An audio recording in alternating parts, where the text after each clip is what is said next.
Hey friends, we're back in the kitchen today. We're focusing on handmade gifts that you can give from your kitchen to your friends and loved ones this holiday season. Today, we are making homemade marshmallows. A lot of you may have never had a homemade marshmallow. They are far superior to the ones that you can buy in the store. And the ones in the store are fine for toasting at the campfire or for using for Rice Krispie treats, but for snacking they just are really flavorless and dull, and a homemade marshmallow packs a lot of flavor. And a homemade marshmallow is very versatile. You can add some colorings if you like, you can add different flavors, there's even some fun mix-ins, and I'll have some more tips and tricks on the blog that you can read about on how to spruce up your marshmallows. But for right now, we're going to get started. There's a few things that you need to do in advance of actually making the marshmallows, because when you make marshmallow, you're making candy, and candy has a tendency to set very quickly. So when the marshmallows are ready to come off of the stove, go into the mixer, and be poured into the pan, you have a short window of time. So all of the preparation that you want to do in advance.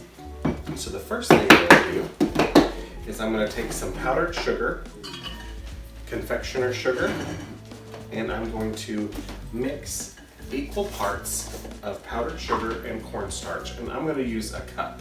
So I'm going to do a cup of cornstarch, which is right about just scant of a cup, and that's all right. I'm going to put that cornstarch in this sifter, in this bowl here, and then I'm going to do a cup of confectioner sugar. We're going to use this later on the marshmallow to help put a coating on the marshmallow so that it doesn't stay sticky. It will help cure it and dry it so that you can pick it up and it won't be sticking all over the place. So we're just sifting this powdered sugar and cornstarch together into this bowl.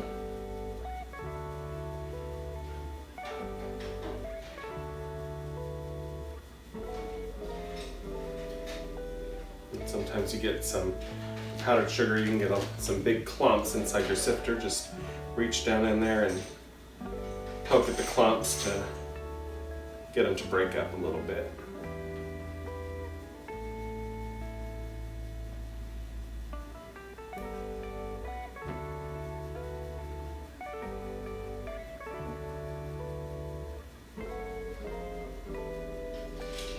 Okay, what's left in my sifter here is just some hard pieces of either cornstarch or powdered sugar, and we're not going to be able to get those to break up, so I'm just going to throw them away. And we'll keep our sifter and our measuring cup right here in the bowl, because that's where you're going to need it later on. I'm going to set that aside.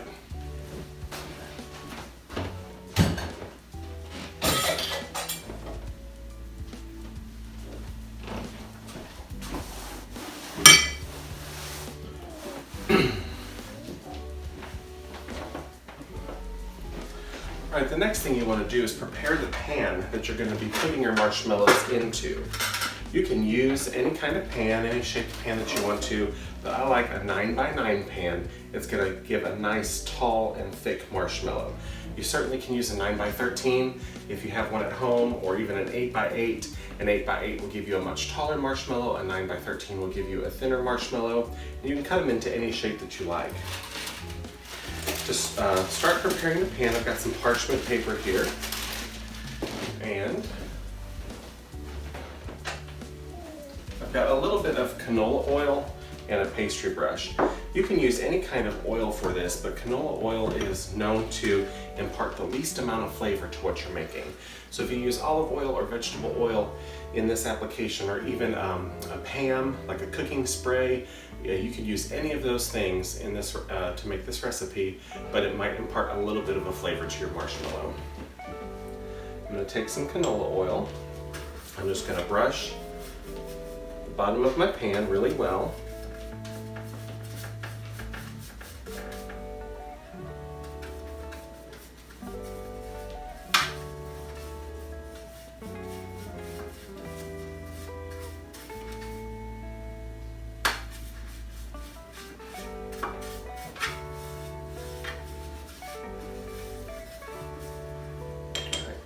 And now I'm going to make what's called a jacket.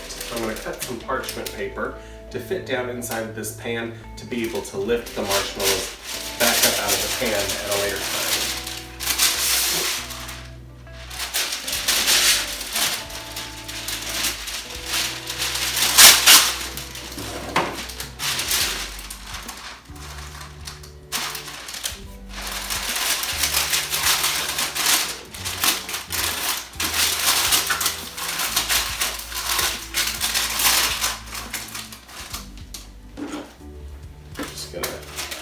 Snip down the edges at the corners here so that I can straighten them out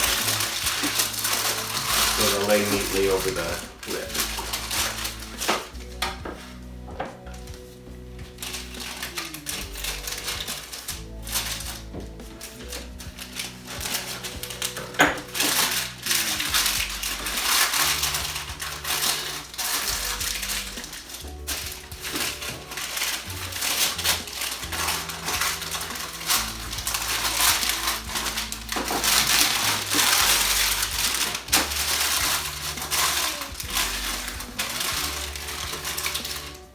If you don't have parchment paper, you can use aluminum foil. You can even use wax paper for this if you have it, because you won't be cooking this so the wax won't smoke up for you. Now I'm going to brush the inside of the parchment paper with some more of that canola oil.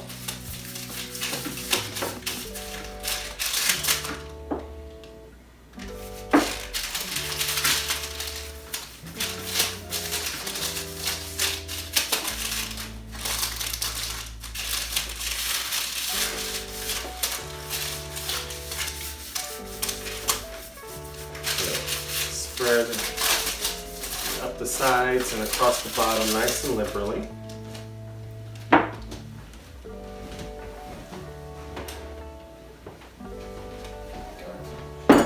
I'm going to take some of this powdered sugar and cornstarch mixture and I'm going to dust it across the bottom of my pan here.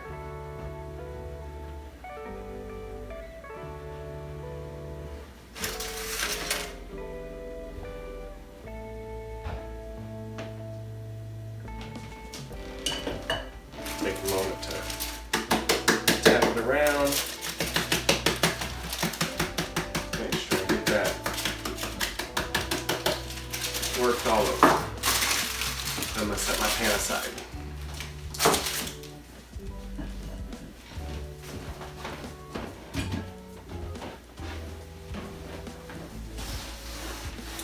Some marshmallow recipes use eggs or egg whites to stabilize the marshmallow, and those are delicious. They don't last very long. In this recipe, we're going to use unflavored gelatin.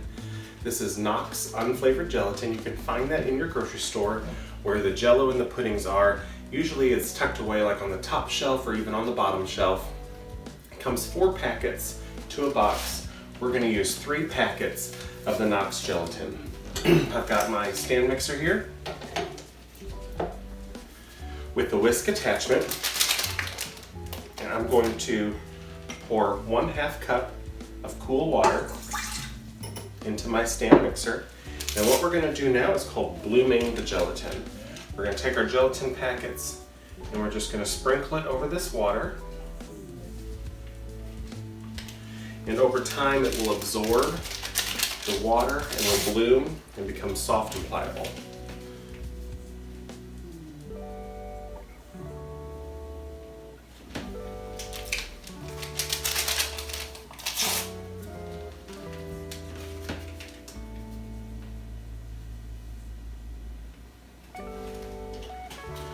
All right, now I'm going to take some of this canola oil and I'm going to line the inside of my measuring cup with some canola oil because I'll be measuring my cornstarch or my corn syrup in here, and it will pour out a lot easier if I put some oil. All right, I've got a heavy bottomed saucepan with a tight fitting lid. Using a heavy bottomed, heavy duty pan will make sure that you have even heat distribution, make sure that the sugar and the water and the corn syrup melt evenly, and will prevent it from crystallizing in certain parts. We're using granulated sugar, which can form caramel and go to like a rock hard candy stage, but we're putting in some what's called an inverted sugar, which is corn syrup. You could use any kind of liquid glucose. You could use liquid glucose, you could use corn syrup, you could use maple syrup, you can use honey. All of those are inverted sugars, and they will stop the crystallization process to a point. We're going to be taking our mixture to what's called softball stage, which is 240 degrees Fahrenheit, and that is 115, I believe. Let's see, yeah, 115 degrees Celsius. I'm using a candy thermometer here. This is very important to do, especially if you've never made these before. So what I'm doing first is I'm going to put 1/2 cup of cold water in the bottom of my pan. And then I have 2 cups of granulated sugar. I'm going to be sure to pour this granulated sugar in the middle of the pot and try not to get any around the sides so it doesn't stick up to the sides of the pot.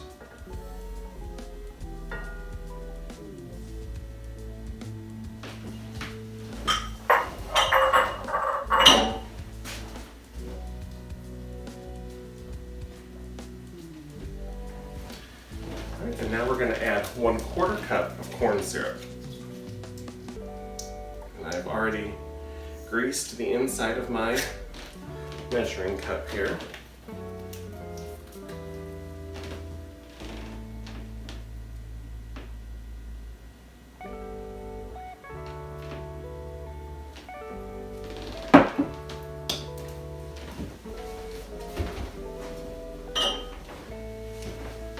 Alright, good.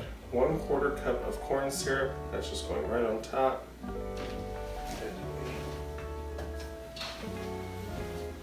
Spatula. See, now that I've greased the inside of this, that just comes right out.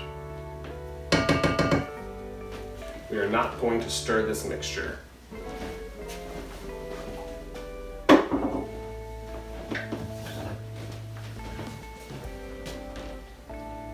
Alright, we're going to take our saucepan, undisturbed, and we're going to put it on a medium heat.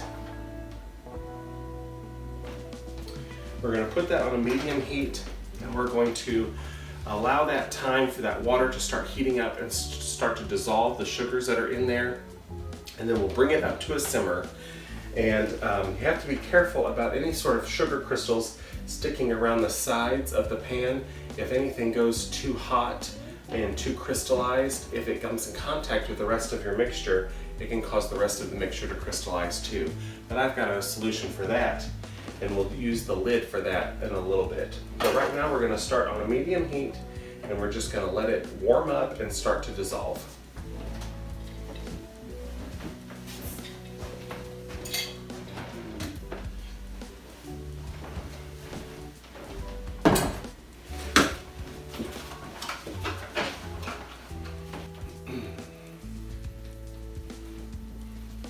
Okay, our sugar and our water and corn syrup have started to simmer a little bit in here, and the sugar's starting to dissolve, so I'm going to increase the heat on this burner to a medium-high. And I'm going to wait for this to start to come to a rolling boil. And it will increase in volume and boil up in the sides of the pan.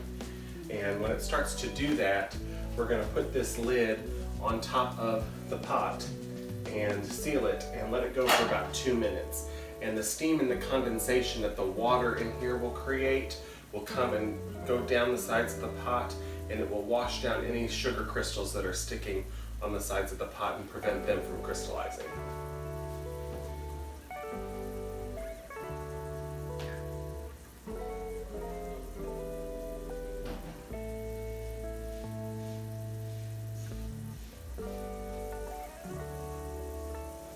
Okay, the agitation of this boiling has fully incorporated all the sugar and the corn syrup, and the sugar is fully dissolved now, and it's at a pretty good speed of a boil. So I'm going to go ahead and put my lid on for 2 minutes. And make sure you set a timer for 2 minutes.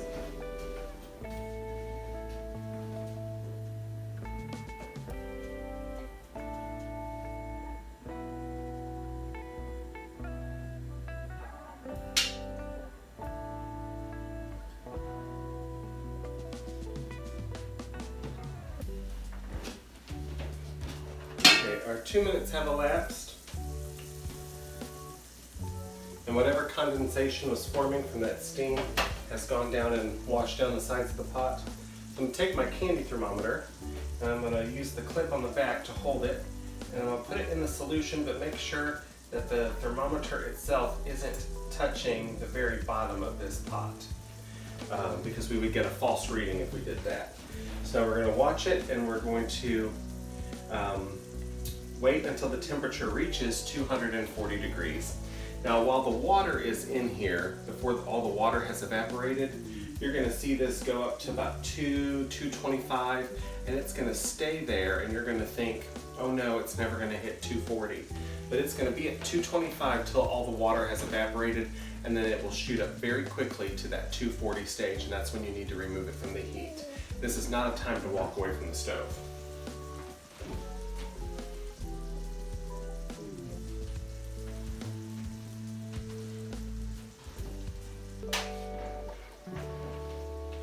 Alright, our mixture here on the stove has reached 240 degrees, which is the softball stage. I'm going to set my candy thermometer to the side, and I'm just going to turn on my mixer here on low to break up this gelatin. The gelatin has absorbed all of the water and it's become kind of soft and pliable, similar to like a silly putty. And we're just going to break it up with the mixer here.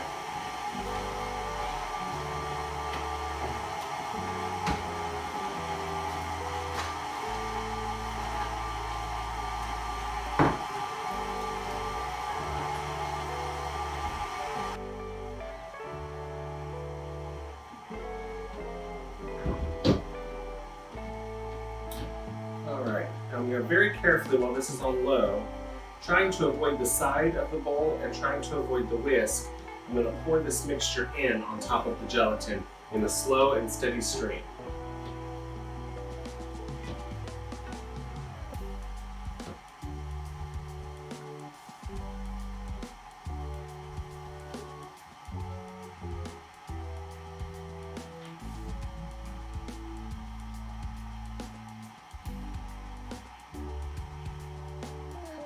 At first, this won't smell very good.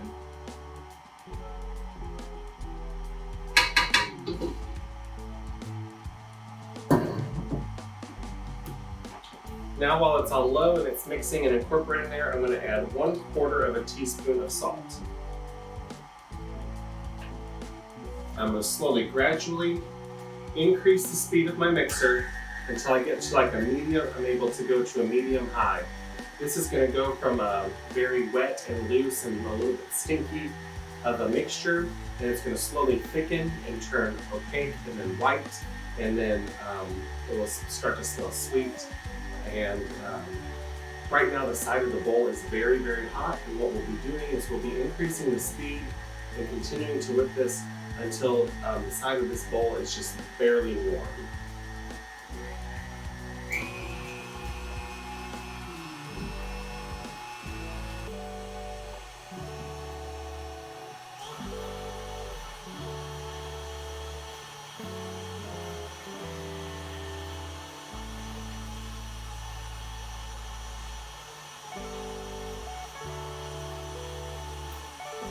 Alright, now that everything's fully incorporated, it's starting to turn light and foamy. It hasn't quite doubled in size yet, but I've gone to my medium-high speed, and we're going to let this mix for 8 to 12 minutes until the side of the bowl is just barely warm to the touch.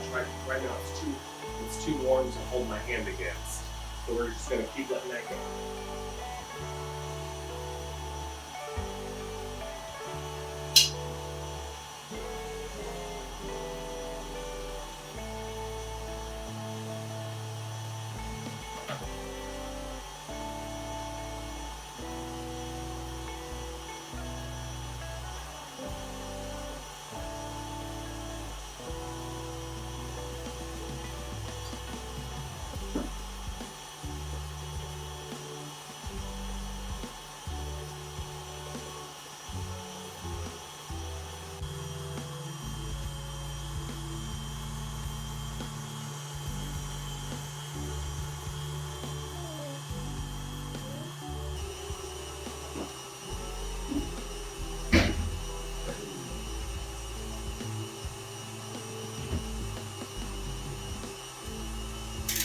All right, so the mixture has nearly doubled in volume. This bowl is still quite warm, but I can hold my hand against it.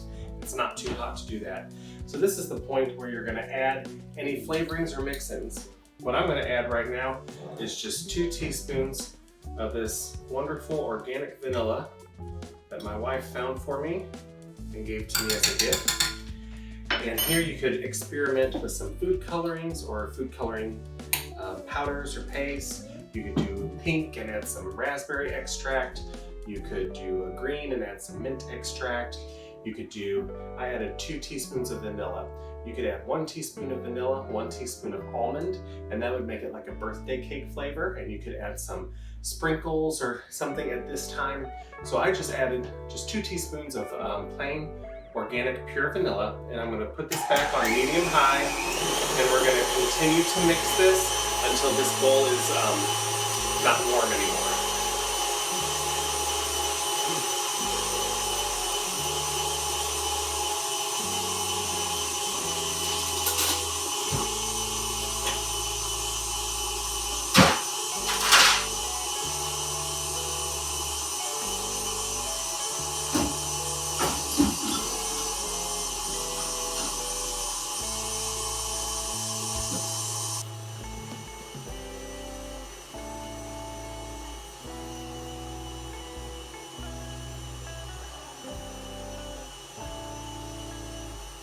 Just going back every minute or two to feel the sides of the bowl, see how cool it's getting. And this is still a little warm, so we're gonna let it go for a few more minutes.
Alright, our mixture's been going about 12 minutes. It's starting to get real thick and wispy on the inside here. I know these marshmallows are about done. And this bowl is just barely warm to the touch. So we're going to want to work very quickly. Before I turn the mixer off, I have my pan ready here. And I've got 2 spatulas here in case I need to. And I'm going to brush them with a little canola oil. That will help keep the marshmallows from sticking to my working utensils.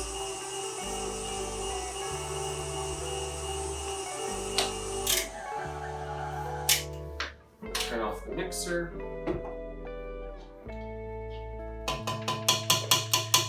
What you have essentially right now in your mixing bowl is marshmallow fluff.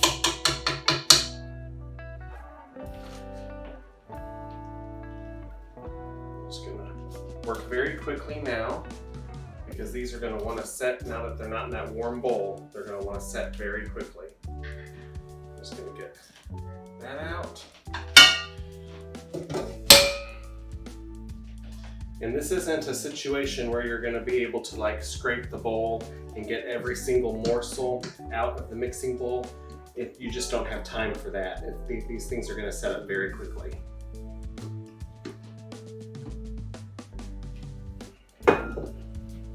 I've got the bulk of it out here. I'm just going to try to go for one more pass, see what I can get. It's already starting to stick to the sides of the bowl in here. All right. And now we're going to scrape off our spatulas. And you're going to want to oil your fingers and just get in here with your hands and spread your marshmallows to the corner of your pan here. This is the easiest way. You can try it with a spatula, and it's gonna pull one way or the other. And this way you can just get in here really quickly before they set. Get them spread and packed down all the way from corner to corner.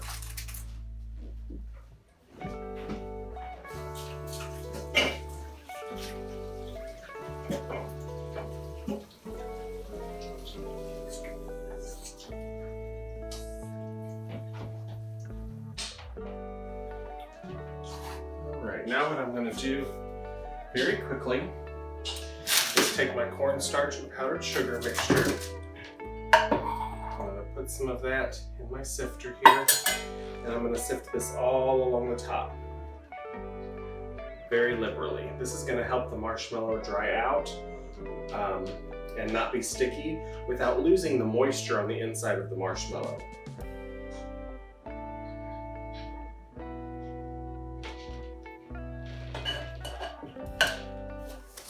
Alright, that's it. Your marshmallows are done, almost. Now you've got to let them sit and cure. They've got to set fully. It takes about 4 hours, but overnight is best. But I'm going to let these sit for about 4 hours. We're going to come back and show you how to cut them.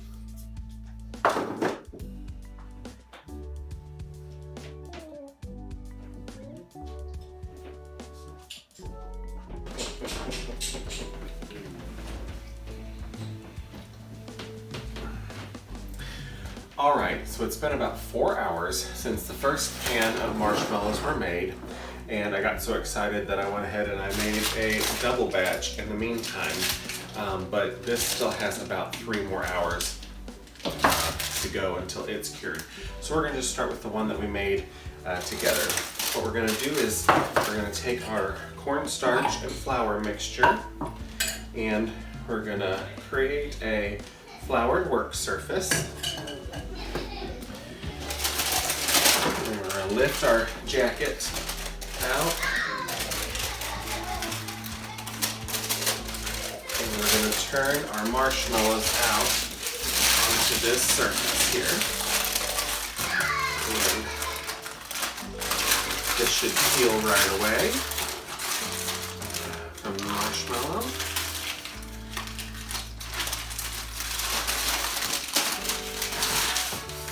There we go. Okay. Beautiful.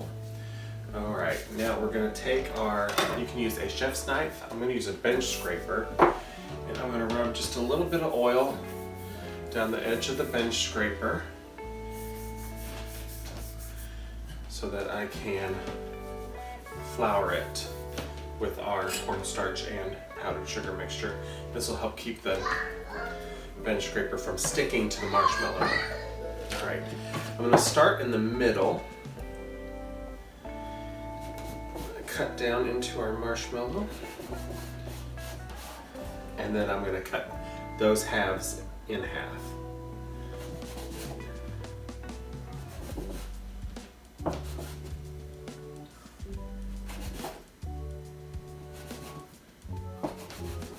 Awesome. Have a little more of that on there. I'm going to cut these in half this way.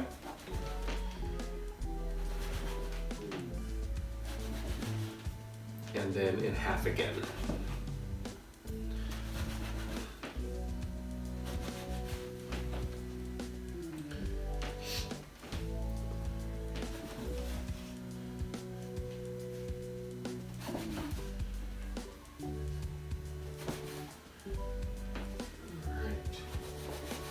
That gives us 16 giant marshmallows.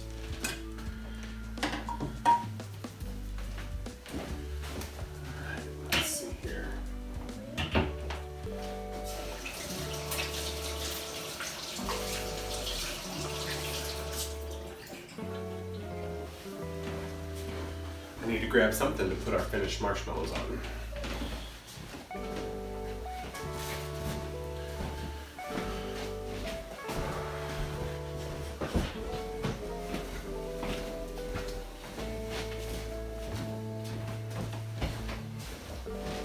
All right, so we've got a plate to put our marshmallows on. What I'm going to do now is I'm going to take the marshmallows and I'm going to put them into this bowl where I still have the powdered sugar and cornstarch mixture, and I'm going to give them a toss so that all of these cut edges that we've now cut have are dusted with this powder. This is going to help seal the marshmallow so it doesn't dry out, and also so that it's not sticky, so that you can store them or package them to give as a gift.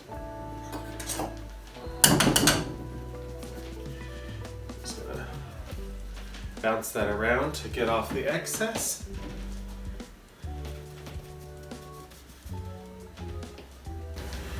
And set them on our plate.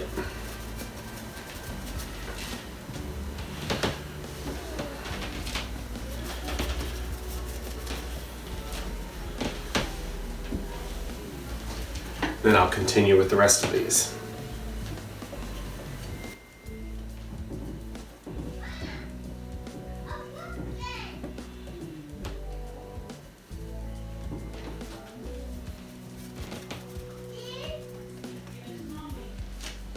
This part does make a little bit of a mess, so make sure you have a designated area to do this in. See how nice and large and spongy these marshmallows are? They're going to be delicious.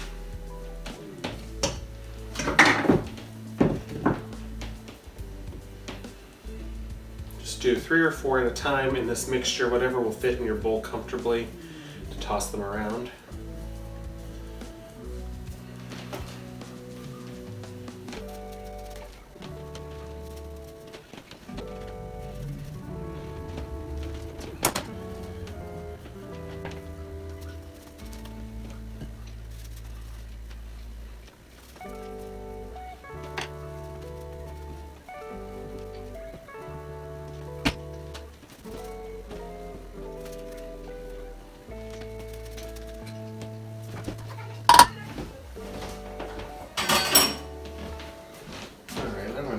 Scrape some of this mixture back into this bowl to save to use for when it's time to do my next pan.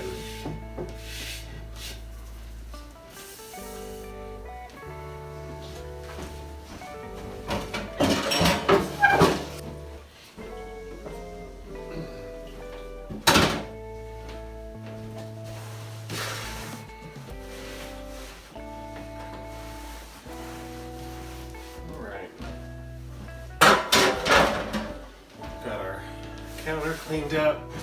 We've got our marshmallows finished here. As you can see, they're large and fluffy. These are better than any grocery store marshmallow that you're gonna find. See here. See, they just pull apart, stretchy. Let's taste one.